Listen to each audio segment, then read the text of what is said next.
ভোর রাত্রে যখন সাহরি খাইতে উঠবেন, সাহরি খাওয়ার পর ফজরের আজানের আগে আপনি 10 মিনিট 5 মিনিট একটু আল্লাহর কাছে কেবলামুখী হয়ে হাত তুলে রুমের লাইটটা বন্ধ করে একটু আল্লাহর সাথে কথা বলবেন। মানুষের সাথে বহুত কথা বলছেন, আল্লাহর সাথে একটু কথা বলে দেখেন। আল্লাহর সাথে কথা বলার স্বাদ আছে ভাই, অনেকে জীবনে একবারও এই স্বাদ পান নাই। একটু কথা বলে দেখেন। ভোর রাতে সাহরি খেতে উঠলে 10টা মিনিট একটু হাত তুলে কথা বলেন। কিভাবে কথা বলবেন?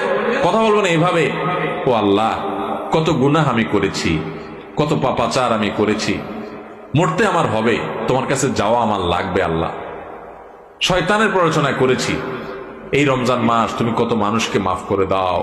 নবী করিম সাল্লাল্লাহু আলাইহি ওয়াসাল্লাম বলেছেন, ওয়ালিল্লাহি উতাকাউ মিনান নার ওয়া যালিকা ফি কুল্লি লাইলা। রমজানের প্রত্যেক রাতে আল্লাহ তাআলা অনেক মানুষকে সাধারণ ক্ষমা ঘোষণা করে দেন, যে যাও অমুক অমুক অমুক অমুক, যাও তোমাদেরকে মাফ করে দেওয়া হলো, জাহান্নাম থেকে মুক্ত ঘোষণা করে দেওয়া হলো। আল্লাহ কত মানুষকে আপনি সাধারণ ক্ষমা করে দিবেন। আল্লাহ আপনার সাধারণ ক্ষমা পাওয়ার জন্য কোনো যোগ্যতার দরকার হয় না, আপনি চাইলে যাকে তাকে মাফ করে দিতে পারেন।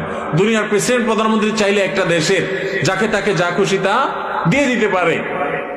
তাদের যদি ক্ষমতা, তারা তো মানুষ। আল্লাহ আপনি তো মহান সৃষ্টিকর্তা, আপনি তো চাইলে আমার সব অপরাধগুলো মাফ করে আমাকে ফেরেশতা বানায় ফেলতে পারেন, পারেন না আল্লাহ? তো আল্লাহ আপনি